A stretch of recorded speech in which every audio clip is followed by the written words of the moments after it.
By now, you've likely heard about the 2024 book Bonanza.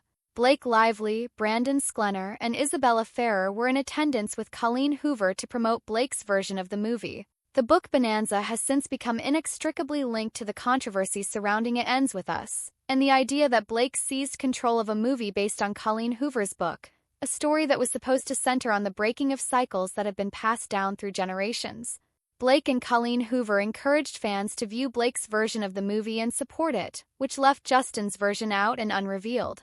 Originally, the plan was for Justin Baldoni to be in attendance. However, at the very last minute, Colleen withdrew his invitation and substituted Blake instead. They rented out several theaters, no one seems to know how many, and showed an unfinished, raw version of the movie to 2,500 to 3,000 people in attendance at the Book Bonanza. What most people weren't told is that Book Bonanza was meant to be a charity event. It was held as a part of the Bookworm Box, a charity that was founded in 2015 by Colleen Hoover and a few of her friends. Later on, it was mostly organized by Colleen Hoover and her sisters and close friends. Colleen Hoover founded and organized the charity, which officially shut down in 2024.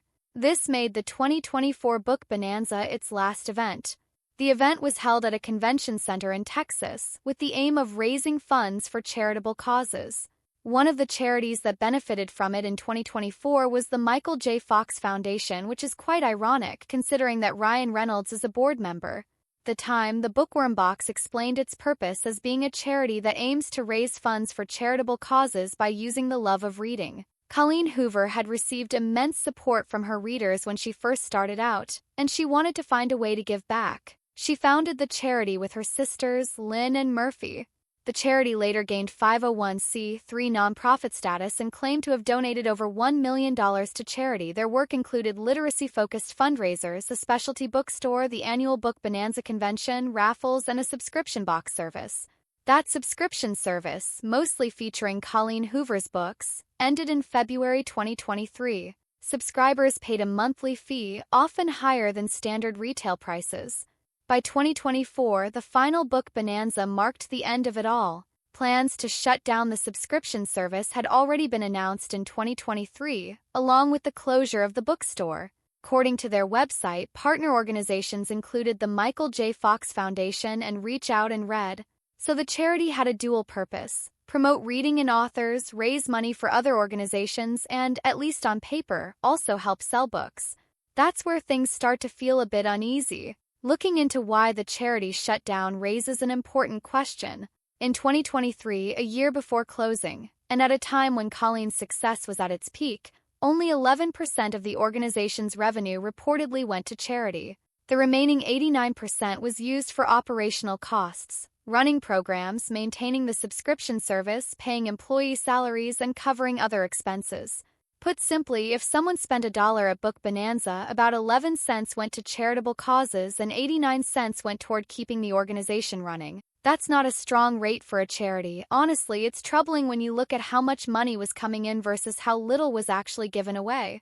Let's look at the timeline. The organization closed in 2024, so the year before, 2023, is important.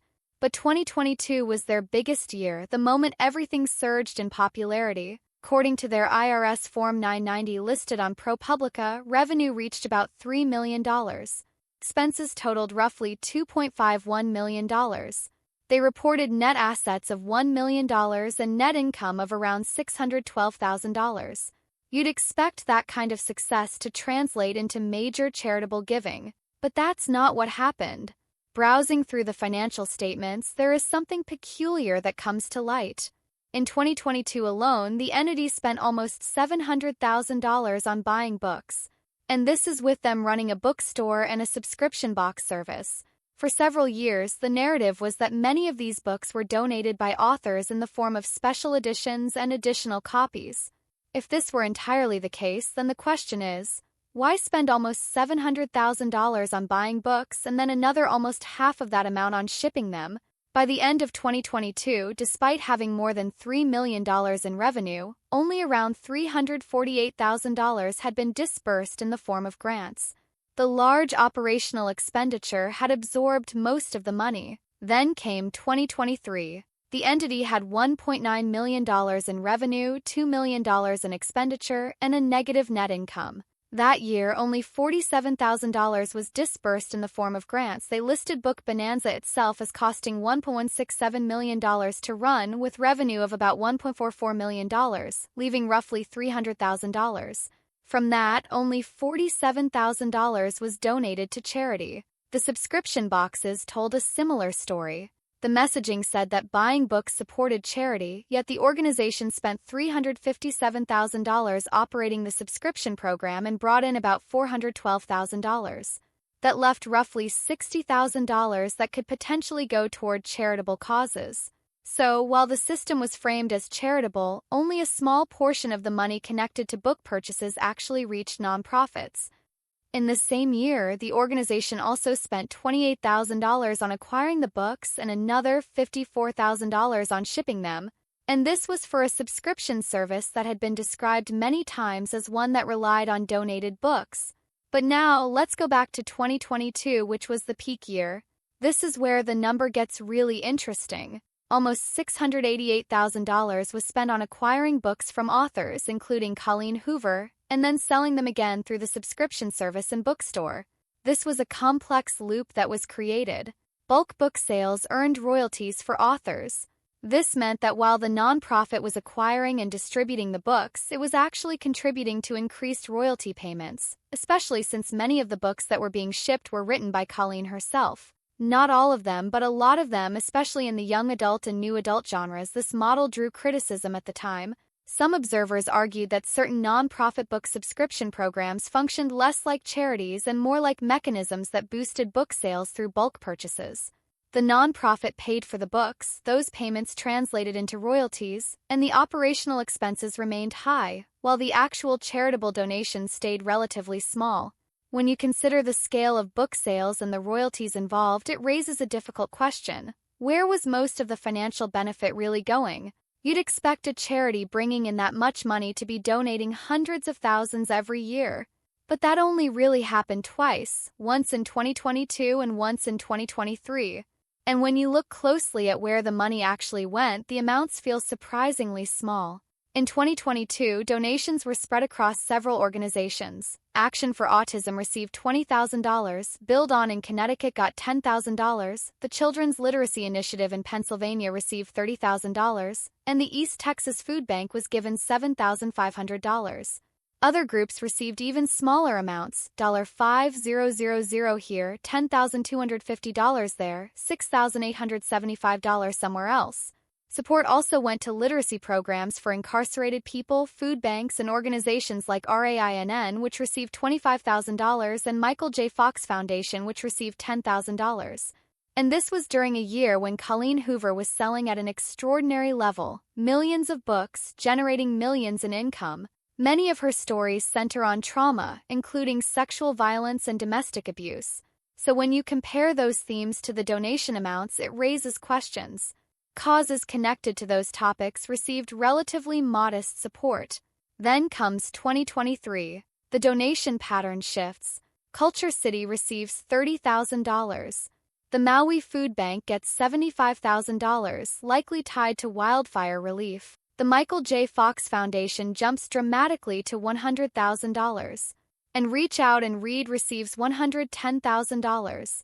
But organizations focused on domestic violence and women's safety disappear from the list that year.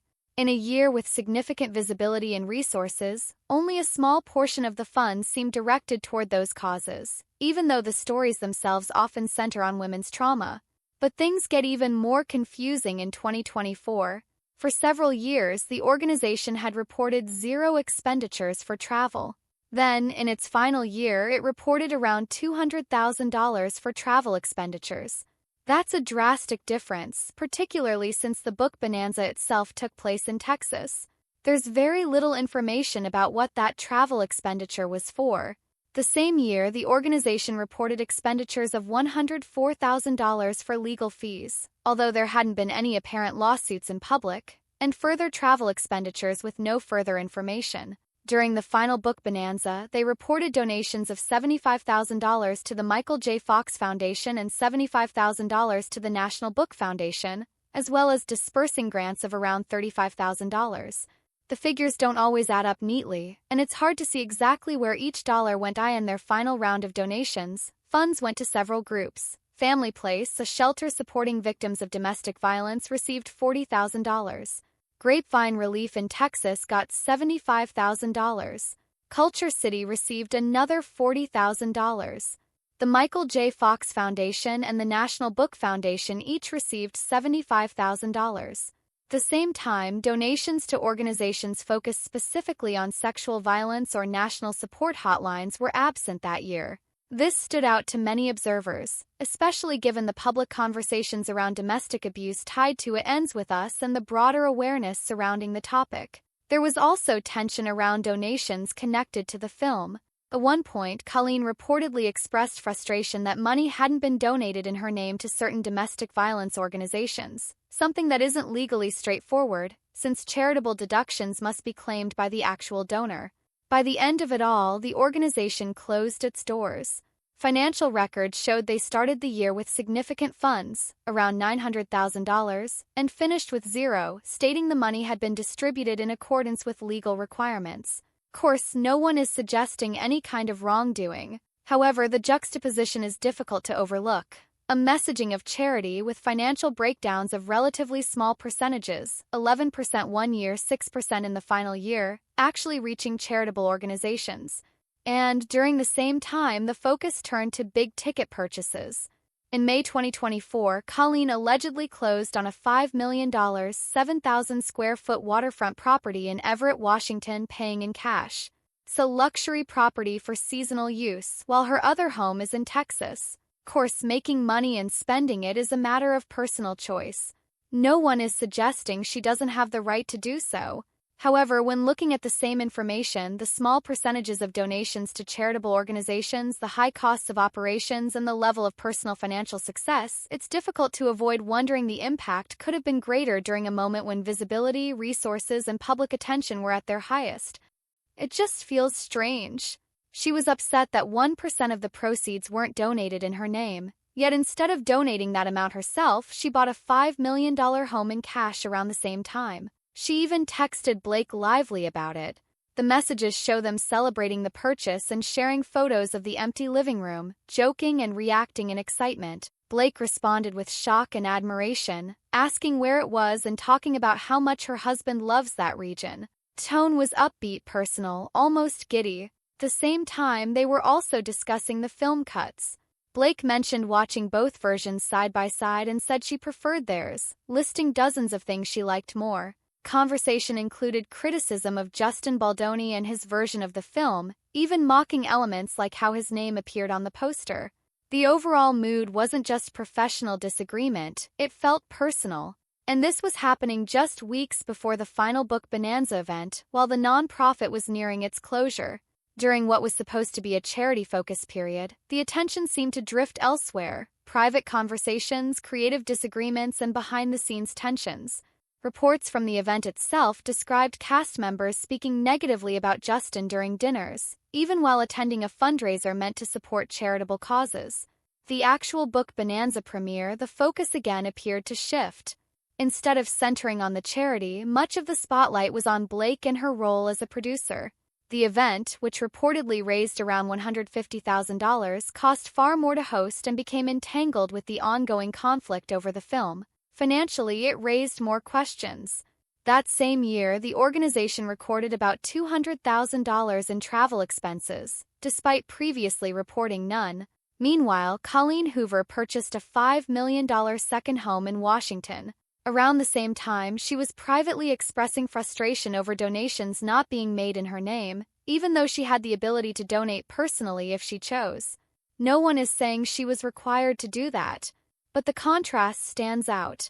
When a nonprofit emphasizes literacy and support for victims, yet only a small percentage of its funds reach those programs, and a significant portion is spent on operations, travel, and book purchases that generate author royalties, it naturally leads people to ask, who is benefiting most?